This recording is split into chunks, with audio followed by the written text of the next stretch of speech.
Hola a todos, niños, niñas, espero que estén muy bien. Nos encontramos en este nuevo video en el cual vamos a tratar el área de geometría. Como dice acá nuestra pizarra, vamos a trabajar inicialmente la guía 1 de geometría, que habla de área y volumen de prisma y cilindro, y nuestro objetivo es calcular área y volumen de prismas y cilindros. ¿Bien? Luego, terminada la revisión de esta guía, vamos a pasar a la guía número 2, que habla sobre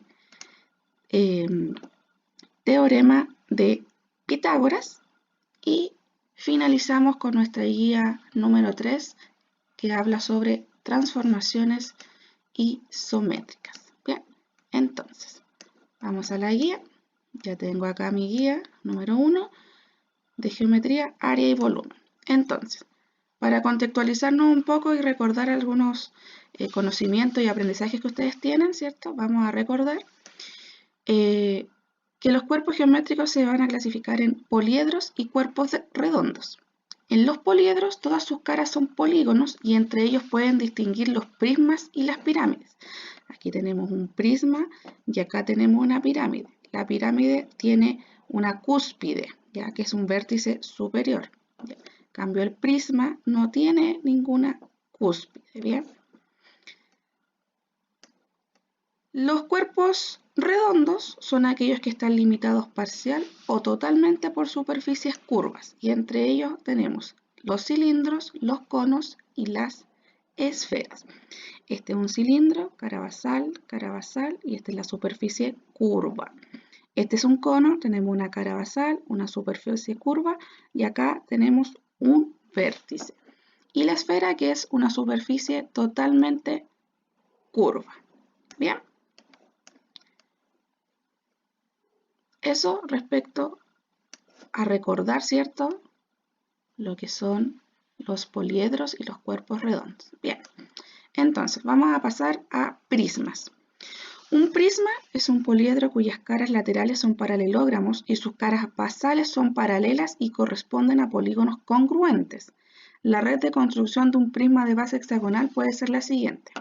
A ver, cuando hablamos de red es que yo tomo este cuerpo, ¿cierto?, y lo desarmo. Y cuando lo desarmo me voy a encontrar con esto. ¿Bien? Entonces, este es un ejemplo de un prisma de base hexagonal, porque si usted se da cuenta, esta es la base, y arriba está la otra base. ¿Cuántos lados tiene? 1, 2, 3, 4, 5, 6. Ese es el sexto lado. Lo mismo la base que está acá arriba. ¿Bien? Y estos rectángulos que tengo uno al lado del otro son las caras laterales, ¿ya? Y como mi base tiene 6 lados, voy a tener 6 caras laterales, ¿bien? Esto que aparece aquí, que dice apotema, es la distancia que hay entre el centro de la base, ¿cierto?, y uno de sus lados, ¿cierto?, de forma perpendicular, porque ahí se forma un ángulo recto, ¿cierto? Y este lado de nuestro rectángulo, ¿cierto?, es la altura. Entonces, en el ítem número 1, usted tenía que encerrar de color rojo la cara basal de cada uno de estos prismas y de color azul la cara lateral. Entonces, voy a hacer un ejemplo. Dice de color rojo primero. Vamos a elegir acá color rojo. Dice de color rojo la cara basal. Este de acá, yo miro acá arriba mi base o acá y voy a contar sus lados. 1, 2, 3, 4, 5. ¿Cuántos lados tiene? 5. ¿Qué polígono tiene 5 lados? ¿Un hexágono? No. ¿Un rectángulo? Tampoco. ¿Un cuadrado? No. ¿Quién es? El pentágono. Entonces lo voy a encerrar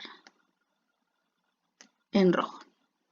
Y de color azul, voy a cambiar a color azul, tengo que encerrar la cara lateral. ¿Qué forma tiene esta cara lateral? ¿Cierto? Un rectángulo. Y lo encierro. Lo mismo tiene que hacer usted con la letra B y con la letra C.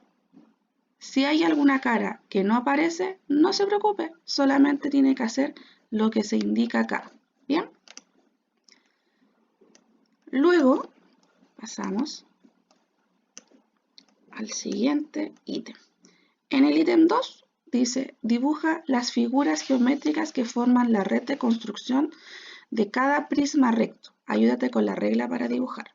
Entonces, usted lo que tenía que hacer era mirar este prisma y ver qué caras tiene basales y qué caras tiene laterales, ¿cierto? Y tiene que ayudarse con la regla para dibujar. Si mi cara basal, en este caso, es un cuadrado, tiene que tener entonces, ¿cuántos lados? 4. Yo aquí lo voy a hacer chiquitito. Usted lo hace con regla en su cuaderno, ¿cierto? O en su hoja. Y tienen que quedar los 4 iguales porque son los lados. Y además tiene que dibujar, ¿cierto? La cara basal, que es un cuadrado. Ahí tengo una y ahí tengo la otra. Ese es mi ejemplo. Obviamente a usted le va a quedar bastante mejor que a mí, que lo puede hacer con su regla. Y para la letra B, exactamente lo mismo. Identificar cuáles son las caras basales, que aquí ya se nota claramente, ¿cierto? Y cómo son sus caras laterales. Bien, y acá lo vuelve a dibujar. Bien. Hablando de áreas, vamos a hablar del concepto de área total. Dice, para calcular el área total de un prisma, A y una T más pequeñita, se debe calcular el área de las bases, área basal, el área de las caras laterales, AL, y sumarlas. Bien, para calcular áreas, yo tengo que recordar las fórmulas de cómo calcular el área de un cuadrado, de un rectángulo, de un triángulo, de un pentágono, un hexágono, y así, las que pueda recordar. Usted las tiene en su cuaderno porque esto lo alcanzamos a ver, ¿bien? Entonces, el ítem 3 hay que calcular el área total de este prisma, de este y de este. Entonces, para poder calcular el área total, primero calculo el área de su base. Como son dos bases, el resultado que tenga lo multiplico por 2. Y luego calculo el área de una cara lateral y como veo cuántas caras tiene, la multiplico por eso y luego sumo esos dos resultados. Bien. Entonces, vamos a hacer un ejemplo. Vamos a hacer la letra A. Vamos a adelgazar un poquito. Vamos a hacer este. Entonces, primero, área basal del pentágono. ¿Cómo calculo el área basal de un pentágono? Entonces, yo tengo aquí mi apunte. El área de un pentágono regular va a ser igual. Área es igual al perímetro de ese pentágono por el apotema dividido en 2. A ver, vamos a hacer aquí un arreglo porque esta es A. Ahí sí. Y acá era A. Ahí sí. Bien. Entonces, ¿cómo calculo el área de este pentágono? De esta forma. Volvamos. Vamos a ver.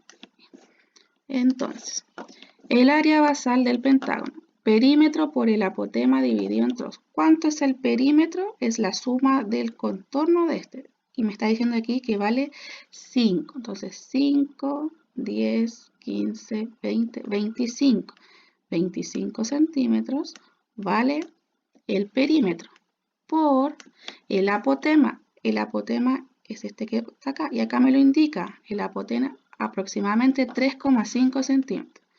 3,5 centímetros. Y esto yo lo divido en 2. Y luego resuelvo. Bien. 25 por 3,5. Usted sabe que cuando multiplicamos números naturales con números decimales se multiplican de forma tradicional, por así decirlo, y luego tenemos que contar, ¿cierto?, la cantidad de cifras decimales que tenemos para poner la coma. En este caso, 25 por 3,5 es 87,5. 5. Y esto hay que dividirlo en 2. Entonces, 87,5 dividido en 2. Vamos a mover un poquito, ahí. Me va a dar finalmente que el área basal es 43,75. Esto es de una de las bases y tenemos 2, así que lo voy a multiplicar por 2 y esto me va a dar entonces el área de las dos bases, ¿cierto? 87,5. Ahí tenemos el área de las dos bases. Nos queda calcular el área lateral. El polígono que forma este prisma es un rectángulo. El área del rectángulo va a ser multiplicar A por B. Este es un lado y este es el otro lado, ¿cierto? Entonces, ¿cuánto vale un lado? Tenemos que un lado, ese lado es lo mismo que ese lado. Vale 5 y el otro lado vale 10. Entonces, el área de ese rectángulo, 5 por 10, 50. Pero ¿cuántos lados tengo? 5. Entonces lo voy a multiplicar por 5 lados. Entonces el área lateral va a ser esto. 5 por 0, 0. Y 5 por 5, 25. Ahí tengo el área lateral. ¿Qué me queda ahora? Estos dos los tengo que sumar. Bien, entonces voy a decir 250 más 87,5. Bien, recuerde que acá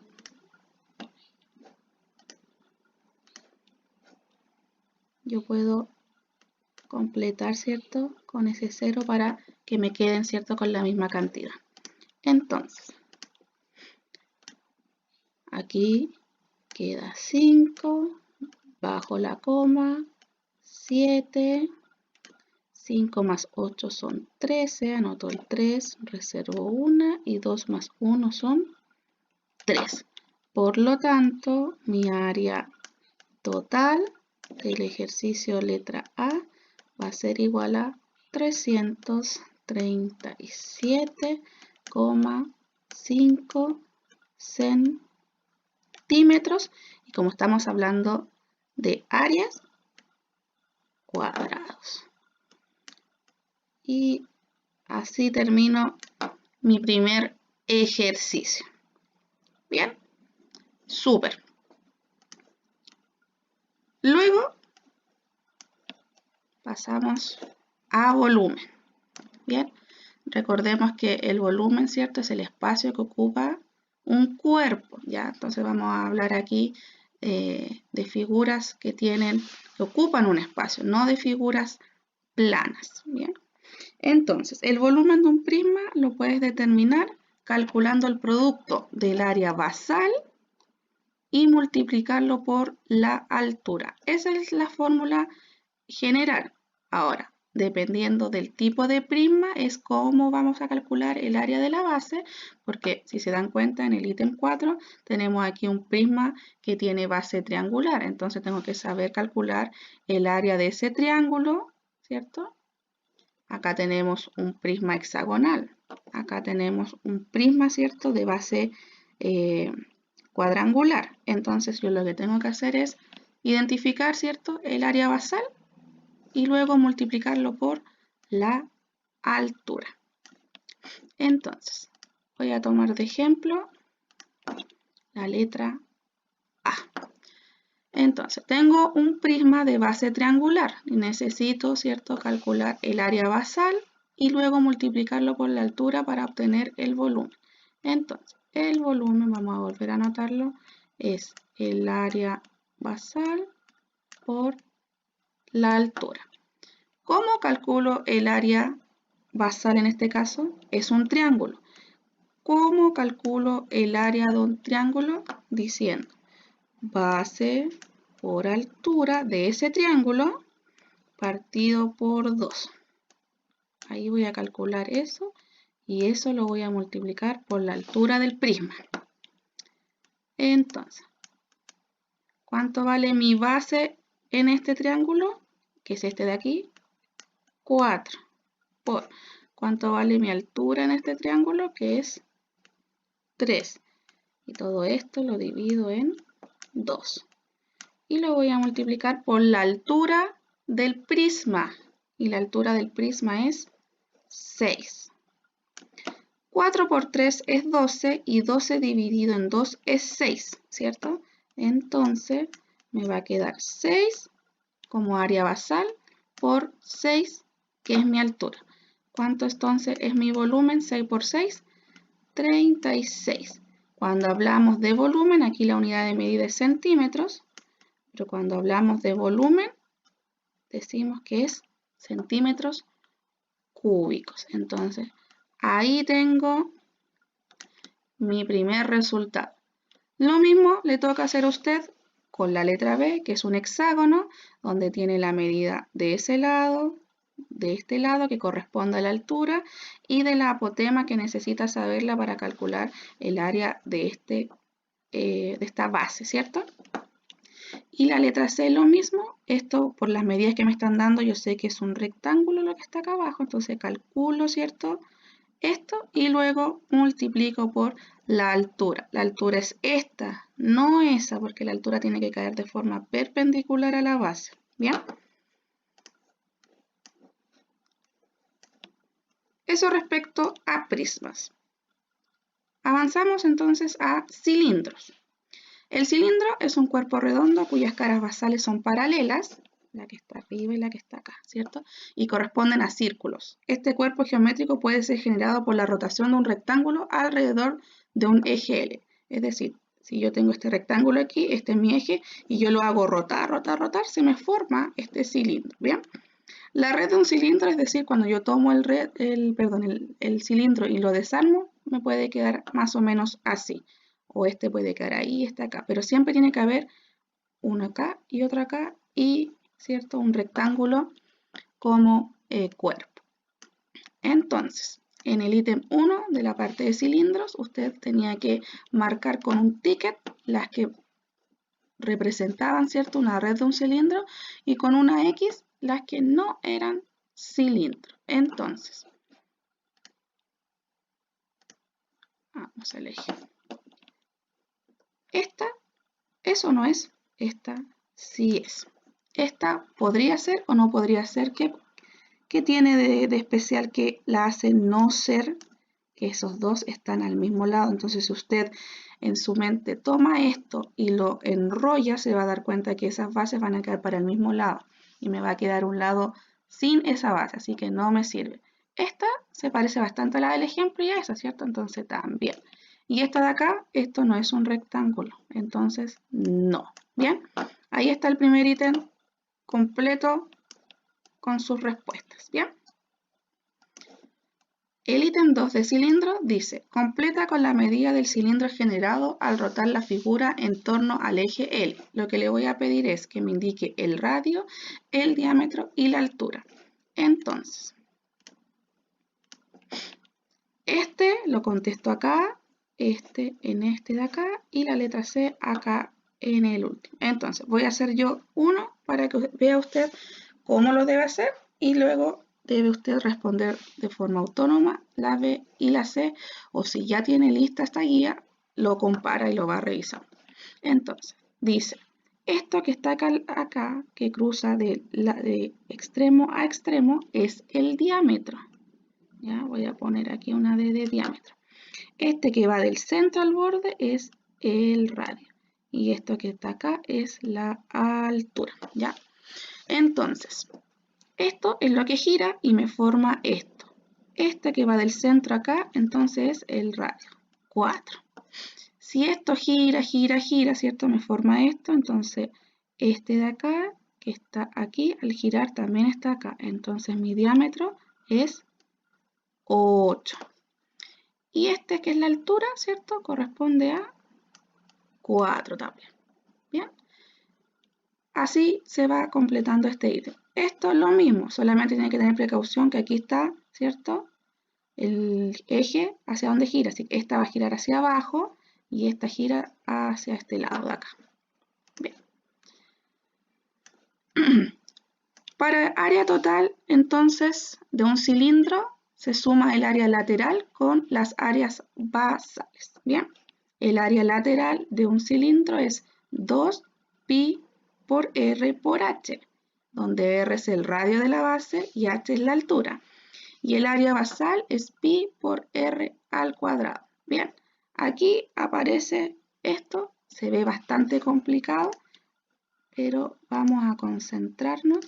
Solamente lo vamos a dejar en este que voy a encerrar para que no se complique.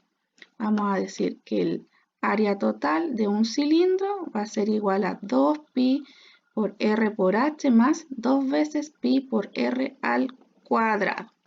Entonces, vamos a hacer 1. Vamos a hacer la letra. ¿Cuál lo hacemos? El A. Bien, entonces, calculo primero área lateral. El área lateral, ¿cierto? Que lo tengo acá, 2pi por r por h. 2 por, aquí les dije cuánto vale pi. 3,14 por r, que es el radio. ¿Cuánto vale el radio? Que va del centro hacia el borde. 5 por h, que es la altura, que está aquí, que es 8. Área lateral, lo puedo hacer por partes para que no se confundan. 2 por 3,14 es 6,28 por, aquí multipliqué S con S y S con S. 5 por 8 es 40. Área lateral, ¿cierto? Entonces, 6,28 multiplicado por 40 me va a dar 251,2 centímetros cuadrados. Ahí tengo el área lateral. Bien, ahora tengo que calcular el área basal y eso multiplicarla por 2 porque son 2. Entonces, área basal va a ser igual, el área basal es pi por r al cuadrado. Aquí tengo dos opciones. Calculo el área basal y el resultado lo multiplico por 2, o al tiro pongo 2 y obtengo el resultado completo. Entonces voy a poner al tiro el 2 para tenerlo al tiro. Entonces, área basal va a ser igual a 2 por pi, que ya les indiqué que vale 3,14, por r al cuadrado. El radio al cuadrado es 5 al cuadrado. Eso, voy a cambiar de color, ese 5 al cuadrado es lo mismo que decir 5 por 5. Bien, entonces, tengo área basal, 2 por 3,14 es 6,28 por 5 al cuadrado, que es lo mismo que 5 por 5 es 25, ¿cierto? Y luego tengo que multiplicar 6,28 por 25. Lo vamos a anotar acá. Área basal es igual a 6,28 por 25, 157 si no me equivoco. Voy a revisar. 6,28 por 25. Sí, está correcto. Aquí ya calculé el área basal, ¿cierto? De las dos, porque puse el 2 aquí. Bien, entonces aquí ¿Qué me queda ahora? Sumar estos dos, ¿bien? El 157, que es el área basal, sumarla con el 251,2, que es el área lateral. Entonces, el área total de nuestro primer cilindro es de 408,2, como es área, va a ser entonces ahí en centímetros cuadrados. Y ahí tenemos la resolución del área total. ¿Bien? Luego venía esta tablita, ¿ya? Que gracias a una duda que me llegó al correo, me di cuenta que me equivoqué en algo, así que les digo que esta línea no la vamos a hacer, ¿ya? Porque me falta un dato, así que lo vamos a dejar ahí. Pero los demás sí se podían hacer. ¿Cómo lo hacíamos?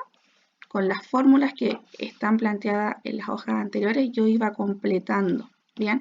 Por ejemplo, aquí para calcular el área basal de un cilindro de radio 5 y de altura 6,5, si yo no me acuerdo, por supuesto usted se puede devolver, revisar todas las fórmulas, ¿cierto? Y anota la fórmula y usted va reemplazando estos datos en esa fórmula y una vez que los reemplace siempre va a haber un dato que le va a faltar. Y por lo menos desde el segundo en adelante. Y ese dato que le falta es la incógnita. Y usted sabe resolver ecuaciones, ¿cierto? Cuando tiene una incógnita. Entonces empieza a despejarlo y ocupa la operación inversa. Si se está sumando en un lado de la igualdad y lo debe mover al otro lado de la igualdad, lo pasa restando. Viceversa, si estaba restando, lo pasa sumando. Si está multiplicando, lo pasa dividiendo. Y si está dividiendo, lo pasa multiplicando. Así lo resuelve este ítem. Bien. Pasamos a volumen del cilindro. El volumen de un cilindro, ¿cierto? Lo vamos a calcular diciendo el área basal por la altura. Y acá yo les indico que es lo mismo. Sabemos que el área basal de un cilindro, como es un círculo, es pi por r al cuadrado. Bien. Entonces, lo mismo. Vemos cuánto vale el área basal. Y el área basal, ¿cierto? La multiplicamos por la altura. Solamente plantearé cómo debiese quedar el ejercicio A. Volumen sería área basal por la altura. Entonces, mi área basal debiese quedar 3,14, que corresponde a pi, ¿cierto? Por r al cuadrado, que es 5 al cuadrado. Y todo esto multiplicado por la altura, que en este caso es 7. Así lo planteo y luego lo resuelvo. Bien, lo mismo con la letra B y con la letra C. Y en nuestro último ítem era calcular, ¿cierto?, estos volúmenes de cuerpo. ¿Cómo lo hago? Calculo primero el volumen de uno, en el caso de la A, de este pequeño, y luego calculo el de este otro grande, y finalmente lo sumo. Y en la letra B calculo el volumen de este cilindro, y luego debo fijarme que este que está acá está en blanco y significa que por ahí no hay nada por dentro. Entonces tengo que calcular también el volumen de eso ahí y restarlo al volumen total de este cilindro. Bien, eso es la guía 1 de geometría. Bien, vamos entonces a pasar a la guía número 2. La guía número 2, vamos a anotar aquí, guía 2, geometría, teorema de Pitágoras. Nuestro objetivo es reconocer, no les voy a inventar, vamos a insertar la guía porque ahí tengo el objetivo clarito para no cambiárselos ni mentirles. Vamos a esperar que cargue esto.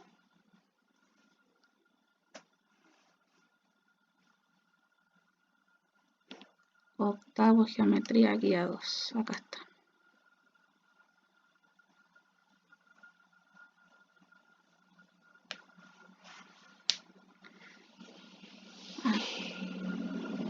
Aquí está.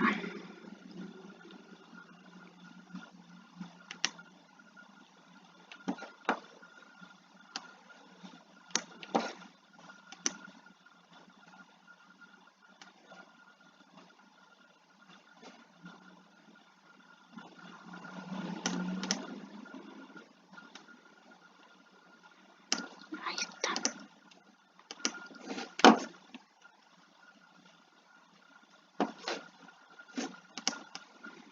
Estaba bien. Reconocer el teorema de Pitágoras y aplicar el teorema de Pitágoras. Ya, estaba bien. Reconocer teorema de Pitágoras y aplicarlo. Bien, entonces, para poder hablar del teorema de Pitágoras vamos a hacer un pequeño recuerdo, ¿cierto? Una contextualización respecto a triángulos. Recordemos que los triángulos los podemos clasificar según la medida de sus lados o según la medida de sus ángulos. Si los clasificamos según la medida de sus lados, vamos a tener equiláteros, isósceles y escalenos. Equilátero, como su nombre lo dice, equi igual latero lados, tiene todos sus lados iguales. El isósceles tiene dos lados iguales y uno diferente. Y el escaleno no tiene ningún lado igual. Si los clasificamos según la medida de sus ángulos, vamos a tener el acutángulo que tiene todos sus ángulos agudos, agudo, agudo, agudo, que significa que miden menos de 90 grados. Rectángulo que tiene un ángulo recto y se indica con este símbolo, ¿cierto? O puede ser obtusángulo que tiene un ángulo obtuso. Un ángulo obtuso es un ángulo mayor a 90 grados pero menor a 180. ¿Bien?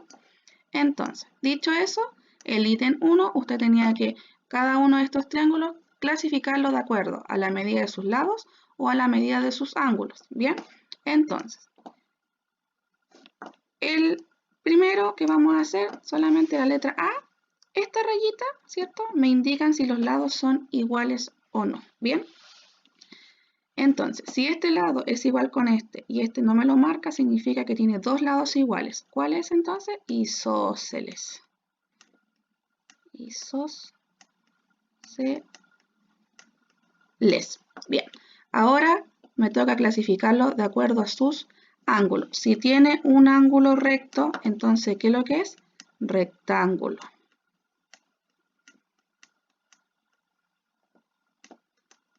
Rectángulo. Lo mismo tiene que hacer con la letra B. Fíjese que eso de ahí me indica si los lados son o no son iguales, ¿ya? Y la medida de los ángulos interiores también me da el siguiente dato. Bien, entonces, pasamos a Pitágoras. El teorema de Pitágoras establece que en un triángulo rectángulo la suma del cuadrado de la medida de cada cateto es igual al cuadrado de la medida de la hipotenusa. A ver, primero, voy a hacer un dibujito acá, aparte. Vamos a imaginar que me quedo derechito, ¿ya? Este es un triángulo rectángulo, ¿ya? Lo que dice el teorema, bueno, perdón, antes de decir, este lado de esto se llama cateto, este de acá, cateto, y este que es el larguito, como en diagonal, así, se llama hipotenusa. Entonces, ¿qué dice el teorema? Dice de que si yo tuviese aquí un cuadrado y acá otro cuadrado, ¿cierto? Si yo sumo esos dos cuadrados, va a ser igual al cuadrado que se me forma acá, sobre la hipotenusa. Eso es lo que me está diciendo el teorema de Pitágoras. Bien, voy a borrar aquí para que no me tape lo demás. Entonces,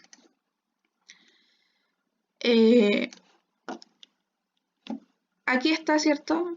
Más bonito, dibujado, ¿cierto? ¿Y qué dice? Para poder hacer este cálculo dice de que a al cuadrado, o sea, este cateto al cuadrado por el cuadrado que se forma, más b al cuadrado por este cuadrado, ¿cierto? Que se forma, va a ser igual a c al cuadrado, es decir, al cuadrado que se forma sobre la hipotenusa. Bien, veamos un ejemplo. ¿Cuál es la medida de la hipotenusa en el triángulo rectángulo? Bien, tenemos aquí un lado, otro lado. Bien, utilizando el teorema de Pitágoras se tiene lo siguiente. Recuerde, a al cuadrado más b al cuadrado es igual a c al cuadrado. Entonces, un lado al cuadrado da lo mismo cuál de los dos va primero, ¿ya? 3 al cuadrado más 4 al cuadrado va a ser igual a c al cuadrado. 3 al cuadrado es lo mismo que decir 3 por 3. 3 por 3 es 9. 4 al cuadrado es lo mismo que decir 4 por 4. ¿Cuánto es 4 por 4? 16. Y c al cuadrado aún no lo sé. 9 más 16 me da 25. 25 entonces es igual a c al cuadrado. Necesito saber cuánto vale c solito, no c al cuadrado, ¿ya? Para eso hay que aplicar raíz cuadrada. Podemos ocupar aquí la calculadora o usted puede pensar en qué número multiplicado por sí mismo me va a dar 25. Bien, si yo aplico raíz cuadrada voy a descubrir que entonces es 5. Por lo tanto, mi hipotenusa mide acá 5 centímetros, ¿cierto? Bien, no está muy gordito ese lápiz. Ahí sí. Bien. Entonces, lo otro que nos puede ocurrir es que nos den la hipotenusa y uno de sus lados y nos pidan calcular el otro lado. Bien, entonces para eso aparece esta explicación de acá que quizás se ve un poco confusa, pero lo vamos a ver en un ejemplo mejor, ¿ya? Entonces, el ítem 1 era calcular, ¿cierto?, el valor que falta, ¿ya? En este caso falta la hipotenusa, en este caso falta la hipotenusa, ¿cierto? Aquí lo hacemos con la fórmula inicial, a cuadrado más b cuadrado va a ser igual a c cuadrado. Calculamos los cuadrados, los sumamos y luego aplicamos raíz para encontrarlo, ¿bien? Donde quiero hacer el ejemplo es cuando falta un lado distinto a la hipotenusa, ¿bien? Por ejemplo, la letra D. Tengo un lado, tengo la hipotenusa, pero no tengo ese otro lado. Entonces, si yo planteo esto, digo, c al cuadrado como hipotenusa va a ser igual a un lado al cuadrado más el otro lado al cuadrado. Voy a reemplazar. ¿Tengo la hipotenusa? Sí. Vale 26, pero esto tiene que ser al cuadrado.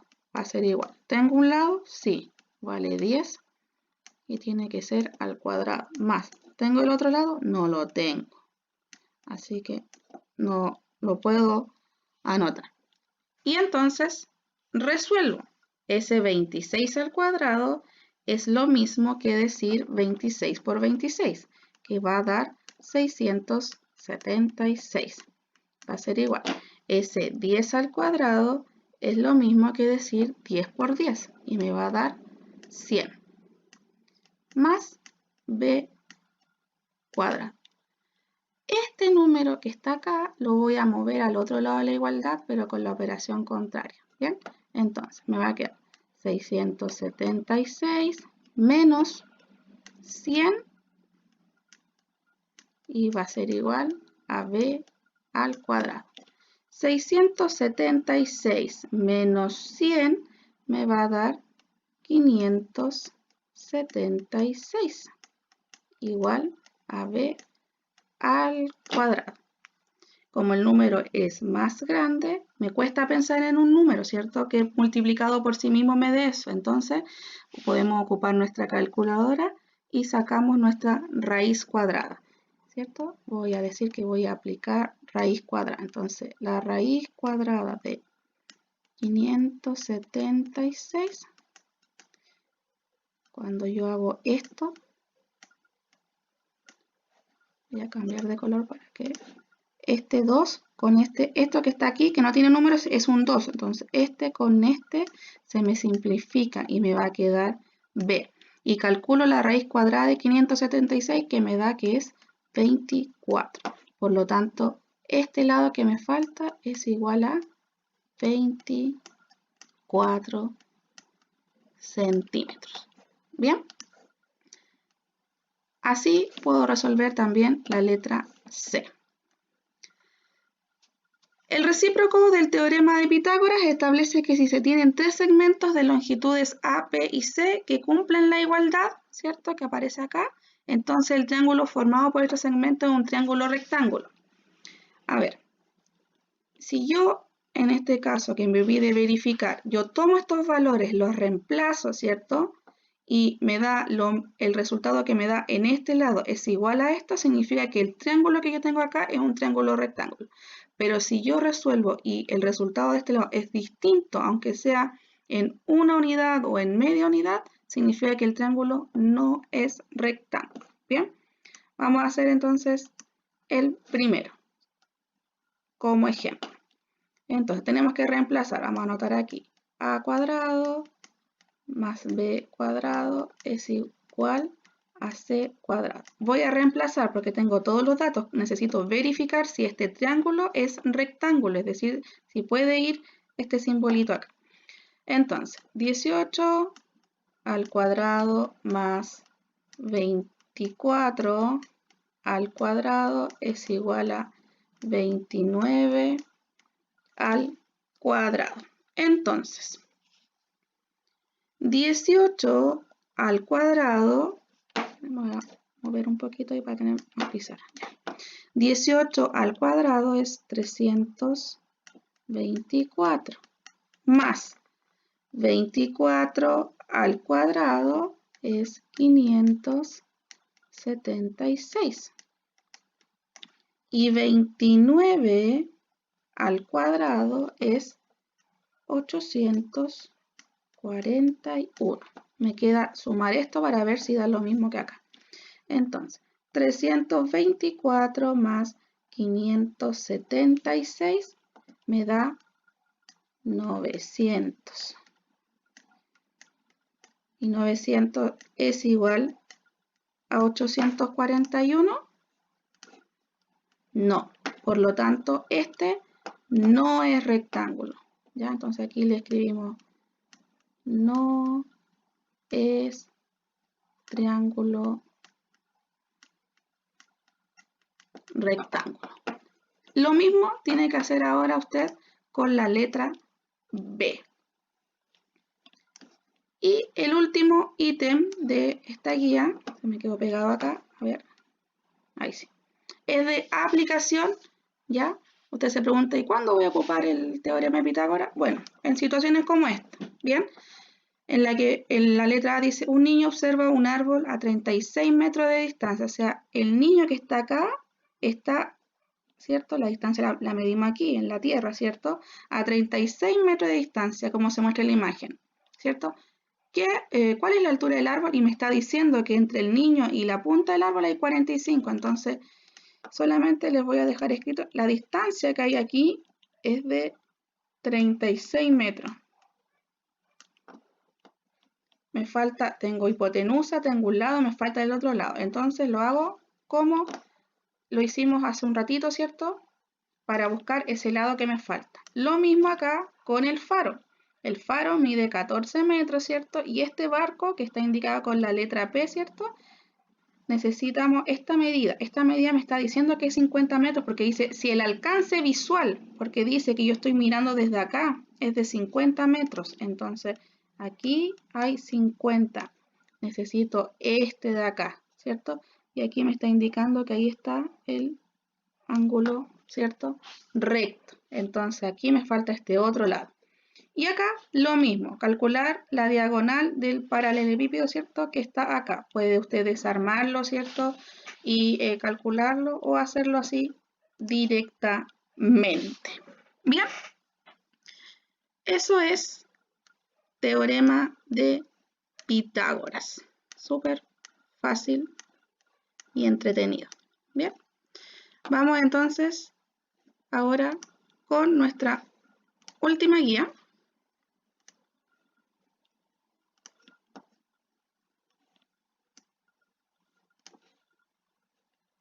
¿Dónde se me fue? Desapareció. Nuestra última guía. Guía 3 de geometría. Que habla de transformaciones isométricas, pero particularmente vamos a hablar de plano cartesiano. ¿Ya? Nuestro objetivo va a ser reconocer un plano cartesiano, sus ejes y coordenadas. Sí, creo que está bien escrito. Ahí. Entonces, voy a insertar la guía.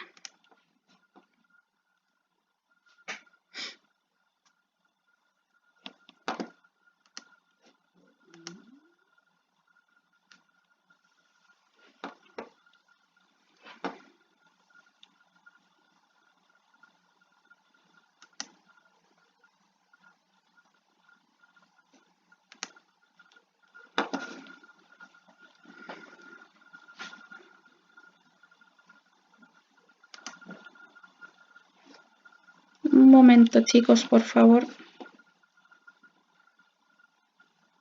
Necesito revisar. No, está correcto, sí. Bien.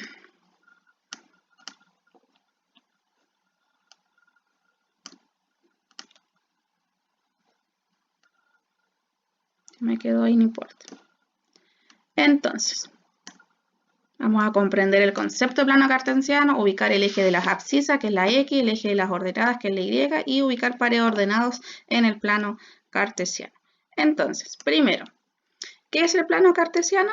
El plano cartesiano está formado por dos rectas perpendiculares, llamadas ejes, eje X y eje Y, que se cortan en un punto llamado origen, que se designa con la letra O y tiene coordenadas 0,0, y que forman cuatro cuadrantes. Un punto en el plano cartesiano se representa con un par ordenado, A, B, donde A es la primera coordenada o abscisa y B la segunda coordenada u ordenada. Esto es un plano cartesiano. Este que va de forma horizontal, que se llama X, también se llama abscisa. Y el que va de forma vertical, Y, o también se llama ordenada. Este es el cuadrante 1, cuadrante 2, cuadrante 3 y cuadrante 4, ¿ya? En ese orden, ¿bien? Entonces, para yo buscar, ¿cierto? O para saber cuál es la coordenada de cierto punto que yo veo acá, siempre, siempre, siempre, primero va el eje X, siempre. Siempre va el eje X primero, una coma, y luego va el eje Y. Y así lo denoto. Por ejemplo, un punto P, X, Y. Siempre, siempre, siempre. Aquí hay distintos puntos marcados. Yo voy a inventar otro. Por ejemplo, ese de ahí, ese punto de ahí, que es mi punto que le voy a poner W. Eso le voy a inventar. Mi punto W, si yo le pido a usted que me diga cuál es la coordenada del punto W, usted me tiene que decir primero el eje X, ¿cierto? Aquí 4, y luego el eje Y, 2. Siempre la X primero y luego la Y. ¿Estamos? Bien, entonces, en el ítem 1 había que determinar las coordenadas de los puntos que están ubicados en este plano cartesiano. Aparecen ahí indicados, ¿cierto? Con color y con letra. Entonces, usted ordenadamente los iba ubicando. Yo les voy a hacer uno. Por ejemplo, el F. Y acá le anotan el F. Primero, si está sobre el mismo eje, significa entonces, en este caso, que mi primera coordenada es 0, y veo para arriba, tampoco se mueve, o sea que está en 0 para arriba. Ahí me quedo. Como está aquí y no se movió para arriba ni para abajo, sigue ahí mismo, ¿cierto? 0,0. Por ejemplo, el H. El H, ¿cuál es el X primero? Aquí, 4. Y luego me voy al I y veo que es este de acá, menos 5. Y así completo el resto de las letras. ¿Bien? Luego, se me quedó pegado esto, a ver, ahí sí. En el ítem 2 había que ubicar todos estos puntos acá. ¿Bien? El A es menos 2, 2,2, o sea, primero menos 2,2 lo ubico ahí, ¿cierto? Por ejemplo, el E, menos 5, menos 2, menos 5, menos 2, acá. Y le pongo la letrita del punto para que no se me olvide que ubiqué al A, que ubiqué al B, al C y al D. Cuando hago eso, después acá me dice, si uno los puntos A, B, C, D, E y A en ese orden, es decir, A con B, B con A, perdón, A con B, B con C, C con D, D con E y E con A, es decir, los cierro, ¿cierto? ¿Qué polígono se forma? Entonces usted va a ubicar los puntos que aparecen indicados acá, después que los ubica ordenadamente, ¿cierto? Los va a unir y va a responder qué polígono se forma. ¿Bien? Y el ítem 3 había que escribir, ¿cierto? Dice, escribe 3 puntos que cumplan con la condición de cada caso. La letra A con ordenada negativa. Repito, X igual abscisa, voy a abreviar, Y igual ordenada. ¿Bien? Entonces, si la ordenada es negativa, la ordenada que es la Y siempre va en segundo lugar. O sea, esa tenía que ser negativa, esa negativa y esa negativa. Usted determinaba qué números ocupaba. ¿Bien? La letra B con la misma ordenada, nuevamente, ordenada, Y, tiene que tener la misma. Ejemplo, si a mí se me ocurrió que fuera menos 2 acá, esta también tenía que ser menos 2 y esta también tenía que ser menos 2. La letra C con ordenada y abscisa negativa, o sea que la Y y la X tienen que ser negativas. Ejemplo, menos 3, menos 5. Y ahí para allá usted inventa, ¿ya? No puede ocupar mis mismos números ahora cuando haga la revisión o la empiece a responder si es que tenía dudas. Y la letra D con abscisa 0, o sea, con la X 0. O sea, todos tenían que, aquí obviamente está dado que todas esas tienen que ser 0 y las demás usted las crea. Bien, lo voy a borrar.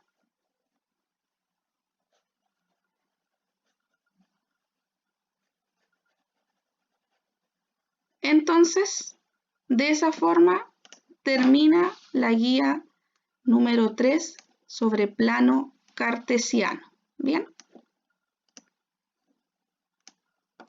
Con eso, chicos, damos por finalizado nuestro video de la guía 1, 2 y 3 de geometría. Les recuerdo que cualquier duda que ustedes tengan la pueden hacer llegar al correo apoyopedagogicolmr@gmail.com, indicando en el asunto el nivel, ¿cierto? Que es el curso, y asignatura. Y en el cuerpo del correo usted especifica, ¿cierto?, en qué guía tiene dudas y en qué ítem. De esa manera es mucho más fácil poder ayudarlo y orientarlo. Bien, apoyo pedagógico lmr@gmail.com. Bien, espero que les haya gustado el video y que hayan podido aclarar dudas. Si no, espero el correíto de vuelta. Que tengan un excelente día. Chao, chao.